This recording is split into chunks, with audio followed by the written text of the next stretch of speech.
You're listening to The Big Picture with Edwin Eisendrath on WCPT 820. All right, I'm joined by the fabulous Lavora Barnes, who has done so much to lift up the state of Michigan, to help it become a blue state, to defend against completely crazy Republican nonsense, and now maybe help us elect the president and control the U.S. Senate and hold on to a majority in their state house. It's an enormous job. Lavora, how's it looking? Well, first of all, it's good to be with you. It feels like it's been forever. Missed you. It feels good.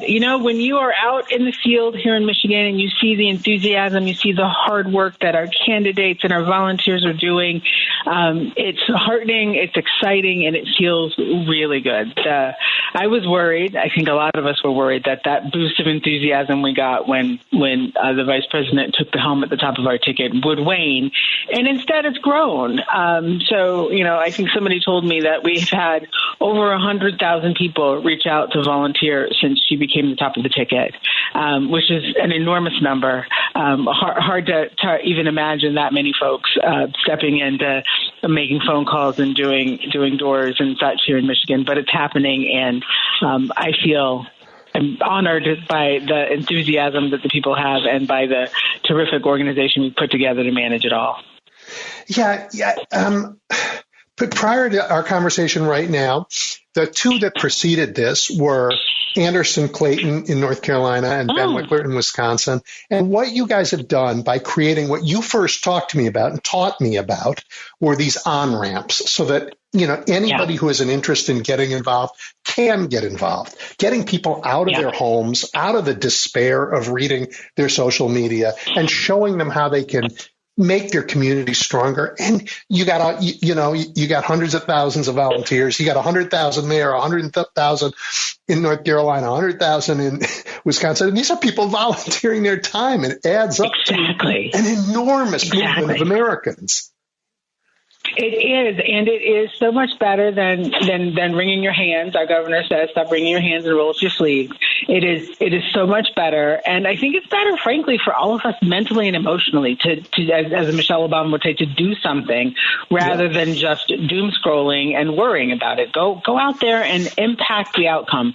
Don't just let it be your vote. Make sure you go out and find others who can do it as well, and that's what we've built these state parties. Ben and I have been doing it for a while. Anderson came on board recently and has built a terrific program in North Carolina. So proud of the work that these state party chairs all over the country are doing to make it so folks can participate in this process in the way that is most comfortable for them. For so many cycles, we only allowed people to do the one thing, right? If you want to volunteer with us, I need you to knock doors. But we recognize that there people have different levels of ability, of skill, of interest, and we've got to make it easy for everybody to participate. So that's what we do. Well, and you've got fabulous candidates who make people then want to participate, and they know how. So to talk a little bit about the Senate race in Michigan, it's a tough one. Yeah. It is a tough one, and it's tough because Michigan is tough. As much as folks like to celebrate the work that we've done here and the victories we've had, each of those victories has been hard won. We take nothing for granted. Every election requires us to double and triple down on the hard work we do, and this one's no different. Alyssa Slotkin is a terrific candidate. She also happens to be an amazing member of Congress already who's doing great work for her district and for the state of Michigan. So she's got a great story to tell, and she's telling it all over the state, knocking the doors, having her team out there with us. She's on the trail all the time. Folks love getting a chance to meet her. And she's running against a guy from Florida, Mike Rogers. He used to live in Michigan, left Michigan, moved to Florida, went to get rich or whatever, and has decided that he wants to be back in politics and has I won't say come back, because it doesn't look like he's actually moved back. This house that he claims to live in is not finished being built. I don't believe it has an occupancy permit. It's got porta potties outside, but he claims he lives there as he is running for this Senate seat. And he's going to be another MAGA extremist. He's going to be an apologist for Trump and all of the far right-wing policies and craziness that comes out of that side of our political spectrum. And it's shocking to folks who knew him before, because he was a relatively moderate, sort of old school, normal Republican, but he's not anymore. Well, yours, you said it's a hard state. I mean, yours is a state that's had, let's see, fake electors, a militia that attempted to kidnap your governor, and I'm sorry to say, the origin of the big lie out of Antrim County. Yeah. So you're up against, no question, you're up against a lot of crazy. A lot of crazy, and it keeps coming. They double and triple down on the crazy. I was just sharing an article with my team today that I read. There is a clerk in the Upper Peninsula who apparently announced that he or she, I'm not even sure what gender, was going to do a hand count, and had to hear from our Secretary of State's office, no, you can't actually do that. And I was like, how are we still doing this? But we continue to do this. We continue to have folks here in this state who believe in the lie that there was something nefarious going on in our elections in 20, and there was not, and there is not. These elections are safe and secure, and folks should feel confident that their votes will be counted and counted properly, and hopefully counted a little bit more quickly this time, because of the changes in the law that allow our clerks to start processing those absentee ballots before the election night. So we are in good shape in terms of electoral integrity, whether people believe it or not. Well, and my heart goes out to the people who believe all these lies, because they have been subjected to more propaganda, through more channels, through all their social media, through the cable shows they watch. I mean, it is understandable that people who have just heard these lies for years wouldn't, it's not their fault, I don't think. No. But we're going to have a big job to do to try and, after we win, to educate people. Yeah. My mom taught me empathy, and I cannot imagine how sad it must be for your country if you think these things are true. If you honestly believe that your government and that the folks that you have chosen in your community to manage your elections are cheating, how sad that must be for you, and how hard it must be for you to trust.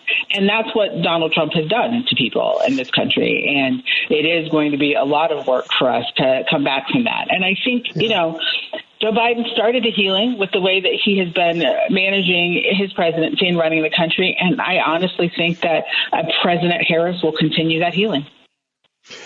Yeah, I mean, if Donald Trump has one real superpower, it is that he can destroy trust wherever he goes. Oh, yes. Like, don't trust your neighbors, don't trust, and, and in that world, he kind of makes some sense. But that is really, thank God, not our world. No, it is not. So what did you think of the hate fest? It's not both people's world. Oh, my God, at Madison Square Garden? Yeah. I have never. And here's the thing. You and I have talked so many times, and there's been so many moments when I have said, I have never. When I have said, there's so much crazy, I can't even describe it to you. But to watch folks stand, and not only in front of a large crowd of people, but in front of cameras, knowing that the world is going to see the words that are coming out of your mouth, and you remain comfortable saying the horrific things that folks said on that stage, was just shocking to me. And I honestly thought I couldn't be shocked anymore, given all that we have been through as a country in this political world. But that night, that hours of people, one after the other, and then Donald Trump called it a love fest. Like that's your definition of a love fest?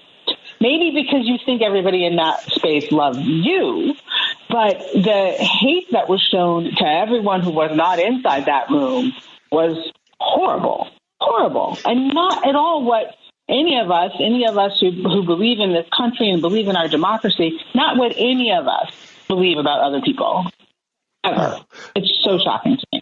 All right. Well, I love, of course, I am a huge fan of yours for lots of reasons. But one is that you answered that question like a human being. And you gave it like an answer like, what is it? Like, but now I want your answer as a political leader and a strategist. This is their closing message. Right.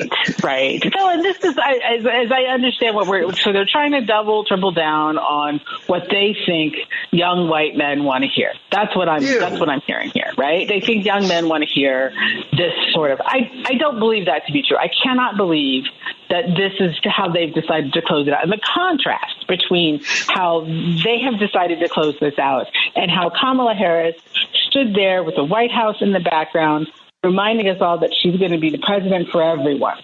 Everyone, whether you vote for me or not, whether you believe in me or not, whether you trust me or not, I am going to be your president, and I'm going to put forth policies for you. And I'm going to be thinking about you. I love her comparison of the to-do list versus the hate list of Trump. Like the contrast could not have been clearer. Yeah, the enemies list. The contrast could not have been clearer. And I can't imagine what kind of political strategist would have sat in a room and suggested that building out that event that way at Madison Square Garden was the way you would close out your campaign. It seems almost like political malpractice to me to do that. Doesn't it? It really does. I have to say, Todd, I wonder. Someone will write the book, I am sure, but I wonder what the room is like before these sorts of events happen. Like, what is the conversation they have when they choose to that particular comedian who, as I understand it, was known for that sort of anger and hate, and who I think I understood. They went through and they took some things out. They told him not to say some things because they were too far. He went too far. But the things he said, they thought would be okay. And they loaded them in the teleprompter. Room? Yep. Exactly. Who was in that room making that decision? Yeah, it's just appalling to think anybody would make that decision, would be in another room making decisions actually about policies to run the country. Exactly right. That's exactly right. This campaign season has also seen over in Pennsylvania, Elon Musk offering $1 million a day sort of to a lottery of people who sign his petition. And I want to say as a former Chicago politician, I love that. And I thought, the answer should be Kamala should go to Pennsylvania and immediately tell all her supporters to sign the petition. Like, take his money and vote for me. That's funny. It is a fascinating tactic because it is illegal to pay people to vote and pay people to register. So the tactic of sign this petition and I'll draw straws or whatever to pick out the one of you who get $1 million a day. Fascinating to me. I think there may be some questions still about the legality of it, but I like your approach. Everybody go do it. Take his money. Yeah. Now, Harold Washington did that when he ran for mayor in Chicago. We had this habit of walking around money on election day. And he used to say, take their money and vote for me. It was fabulous. He won over and over again. It worked. Over and over again. Yep. I know we have a day and a half left. If people want to help, they got to do what? So they need to get on our website and volunteer. If folks know how to use Mobilize, that's even faster. All of our events and all of our canvases and all of our phone banks are on the Mobilize app. Get in there, find a Michigan phone bank. If you're not in Michigan, find a Michigan canvas near you if you can get to Michigan, and come help. The one thing that I think, even the large number of volunteers we have, we can always use more. We have so many voters we need to talk to.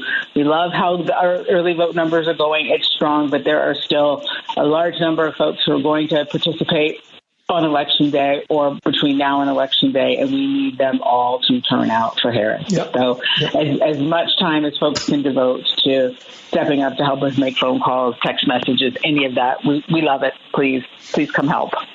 Okay. You guys heard that. Same everywhere. Pick your state. Come help. Hey, exactly. Pick your state. What about the big university campuses. How has the voter registration gone? I know that's a challenge. Are those young people ready? Do they all know how to vote? Are they all, able to do so we've it? had, strong campus programs on the three big campuses here in Michigan and on the smaller campuses and at the community colleges. We've got, staff. I know. We've got staff on campus who are specifically working for the Harris campaign or for the party, and they have drummed up thousands of volunteers. They are setting up tables all over campus to help people register, to remind people how to register, how to change your registration if you need to. And because we now have same-day registration, folks, I think, we're trying to encourage folks not to wait, because that was part of what happened to us in 22. So many people were in line on those campuses on Election Day. And so they're pushing hard to get these folks registered and voted before Election Day. We've had some great events on campus. We had that lovely rally where both Harris and Walz came to Ann Arbor and did a rally right outside of campus, which drummed up a lot of energy and a lot of support. And I know they got a lot of voter reg happening at that event as well. It's going well. Remind people how many young people are, in college in the state. I mean, these campuses we say being the big campuses, but they're towns. They are towns. They're massive, these campuses. And U of M, obviously, in Ann Arbor, and then MSU in East Lansing. Like, they are small cities inside themselves, which means they often get their own polling places because they're big enough to have one or two polling places on those campuses. Mm-hmm. So we're talking about hundreds of thousands of folks in and around that campus who could vote and who could be registered to vote right there where they are, which is why it requires a dedicated staff who are on those campuses doing that work. And then, we've got a competitive U.S. House seat that has the campus at MSU in it. That's Curtis Hertel running in the seat that Alyssa Flotkin currently occupies in Congress. And Curtis and his team have done a magnificent job following in Alyssa's footsteps on campus and organizing and bringing on fellows from campus to work specifically for Hertel and do all of that work on campus. They're dorm storming. They're doing all of the things, anything they can make. They're very creative. I've seen some very creative flyers that these kids have put together. And of course, when we had the MSU versus U of M football game, it became a little competition between the two campuses who can register the most voter. It's a good way to get people fired up to do the work. And these kids they're fired up. I love seeing it. I love feeling it. I think that, if you want to find some hope, go to a college campus and watch how these young people will fight for their democracy right there. It's beautiful. Yep. We've talked about this before. Your state is also sort of home to the uncommitted movement because of the tensions over battles in Gaza. What's the status of that? Yeah. So the uncommitted movement officially chose not to endorse, but very clearly told their supporters that Trump is not the answer. Don't vote for Trump, which I think they weren't comfortable saying vote for Harris, but they were very comfortable saying don't vote for Trump. We have been working hard in the communities in and around Dearborn and other places where Arab and Muslim members of our community live. We've got some fellows on the ground who've been working in their own community. We hire people to work in their own communities rather than bringing folks from outside, who've been having, honestly, some tough conversations with folks about this election, about the difference between Harris and Biden and the fear that they should all have of another Trump administration. The conversations are hard, but they are good. My coalition's director, who is himself an Arab American, said to me last night, Lavora, it's feeling much better out here. And that made me feel better. We've had a lot of activity from the Trump campaign. They had got a couple of leading members of the community to endorse We won't talk about how they got those endorsements, but they did. And they're playing them to all their worth. Trump is in town, coming to town, taking pictures with folks. And then some of the folks who stepped up to support Harris are seeing some hate thrown at them. And so, we're encouraging folks, like, I don't necessarily need you to publicly support. I need you to vote. And so I feel good that a good number of the members of that community will be supporting Vice President Harris and Governor Walz. They will not all be supporting our tickets, but, they were never all supporting our ticket because this is not a community that's a monolith. Some of those folks are very conservative and were Republicans already. And so we are doing our best. We are not taking any vote for granted, and we're also not giving up on trying to get any vote. We will keep going until the polls close, asking these people to support these candidates and to protect themselves, their family, and frankly, the world from Donald Trump. You also, I think, are a state with it's so close, with a indigenous population, Native Americans. Yeah. Talk about the outreach there, because I know that's happening around the country too. It is, and we have, first of all, we have a caucus inside our party. One of the things that we've done is we've structured this party is grow the number of caucuses, specific caucuses for different populations of the state to help us organize inside those populations. So we've got, the work of our terrific caucus going on. We've got work going on in the native lands all over the state. We've got, we make sure our voter protection hotline has language options for folks. We've got folks who have gone in to do voter registration, of course, and to also do voter protection work and also talk to folks about their right to vote and how to vote and where to vote and all of those things inside all of these communities to make sure that everyone feels comfortable and welcome participating in their democracy. It's funny how much it matters to people, and I know you know this, but I don't think everybody gets it until you feel it, how much it matters to folks that you show up and you ask them to vote. Like showing up is so important. It matters unbelievably. Show up. Yeah. So somebody showed me a viral clip of the great tennis player Roger Federer this week. And he gave a graduation speech. And he talked about, he won nearly 80% of the matches he played. One of the greatest records ever. But he said to the students, I won 80% of the matches, but I only won 54% of the points. I lost nearly as many points as I won. The difference between being a champion and not is just a few points. Mm-hmm. Right? And so when you say a minute ago, you know what? We're not going to get everybody. These communities are diverse. No one's a monolith. No one expects everybody to be on our side. But the work that you're doing in outreach in the uncommitted community, in the cities, in rural Michigan, in the Native American communities, it adds up to winning a few more points, which is all you need. Really does. It really does. I've heard a list. Exactly. What had happened for so many cycles before I came to the party was that we got very focused on running up the numbers in the urban areas of Michigan because that's where the most votes are. So that's the work that these campaigns would come in and do. And what we realized is that exactly. But what we realize is that there are votes for us everywhere. All 83 counties. You've heard me talk about Project 83. All 83 counties. There are votes in each and every one of them.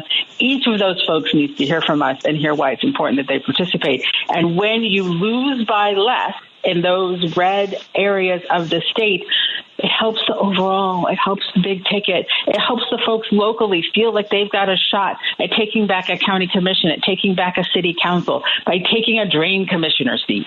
All of that adds up to a more democratic, big D Democratic, blue state by taking on all of these opportunities all over the state and not ignoring any of them, not letting any of them pass us by. We're out here helping clerks run. We're out here helping, as I said, drain commissioners. We had an extensive school boards program. Like, we literally, this party believes that we have responsibility to help every Democrat from the bottom of the ticket to the top of the ticket. And we know that when we run strong races at the bottom of the ticket, it helps push out votes that help the top of the ticket. I love that. I also, it also says that people who are living in communities that are entirely red, they don't deserve the bad governing that they're getting. They just don't deserve it. That they're worthy of going and talking to and saying there's a better future and there are things we can do. That, I know we're a day out from the most important election ever, but we're Democrats. We're going to talk about policies. These Republican policies are shutting their public schools, closing down their rural hospitals. These are not good for people in rural Michigan, not in the least bit. No, not at all. And you're right, they don't deserve it. And sometimes, getting that knock from someone gives them a neighbor, right? Gives them, people have been talking a lot this cycle about the permission structure, right? Maybe you didn't know that you weren't alone in this community, but because we set up a little office somewhere, because we brought in some volunteers, and those volunteers brought in other volunteers, and it grew, and you start to realize, I've got a little community here, and you know what? Together, this little community can make a change in who's on our city council or who's on our county commission, and make a change in some of those policies that are hurting our families and hurting our future. But it all starts with showing up, knocking on the door, making the phone call, and saying, what are the issues that are important to you? Here's how Democrats can help. Well, I am in awe of the work that all of us, you and the state party chairs, have done to organize this, this impulse that so many Americans have had to say, I got to do something. And you've said, yep. And we can find a way that you can do it that you're comfortable with. That's led to, I don't know, I think this is the biggest grassroots effort in a presidential election I've ever seen. And on the other side, nothing. I mean, they bought some door knockers, which, as you know, doesn't work very well. It does not work. It does not work. And they have bought some door knockers. I've had some reports of folks seeing them sort of standing at the bottom of a driveway, not even walking up to the door, and then clicking in their phones like they went inside. Yeah. One of my favorite experiences with purchased door knockers happened in a mayoral election here in Chicago, where somebody I saw, and I went up to him and I said, okay, I know you're campaigning for X. I can also tell you've been paid. Who are you actually voting for? And this person just laughed and laughed and laughed because he wasn't going to vote for the person who's paying them. Right. Whereas our 100,000 volunteers are all fully committed to our ticket and believe in it and can stand on that doorstep and tell their own story about why they're doing the work they do. I did a Kansas kickoff with 150 people from out of state, some of them from as far away as California, who came to knock doors last weekend. And they asked me the question, should we tell them we're from out of state? And I said, absolutely. Tell them why you got on an airplane and flew all the way here to talk to them here in Michigan, because that's how important their vote is. That's how important Michigan is. And that's how much you care about making sure that Kamala Harris wins this thing. It's beautiful. Like I live in a state where I can't go anywhere and help other states. I got to stay here. But the idea that I could hop on a plane and go help another state, absolutely, I would love to do it. Would love to do it. We are one country, after all. Yes. Yeah. Exactly. Yeah. Diverse in all our way. All the ways a place can be diverse. We don't look the same. We bring different cultural heritage. We have different incomes. We have different religions. Something in America holds us together, and it isn't Donald Trump. No, it is not. It is absolutely not. But the belief in this country that we have built together, immigrants or others who were here before, or brought here unwillingly. We built this country together. We believe in this country. And I think that that's a lot of what is driving the energy right now, aside from the fact that, by the way, Kamala Harris is an amazing candidate and highly qualified and will be a terrific president of the United States. We all know that threat that Donald Trump is to what we have built together, what our ancestors helped build. Yeah. And we can't, that when we say we won't go back, we also know that this country was built to keep going forward. We're supposed to grow. We're supposed to change. We're not supposed to go back. We're supposed to learn from what we did in the past that was wrong and never do it again and go forward as a better nation and better people for it. I am going to let that be the last word because it's so beautiful. Now go, everybody, go vote. Go vote, go vote. Lavora, thank you from the bottom of my heart for this work that you have done, for the work that you have taught other people to do, for the work you've made possible for so many people to do to make our country better. Thank you. And thank you for always cheering us on. I appreciate it. We feel it. We feel the interest and the love and the encouragement from all over. Thank you. We're going to get it done. I'll talk to you on the other side.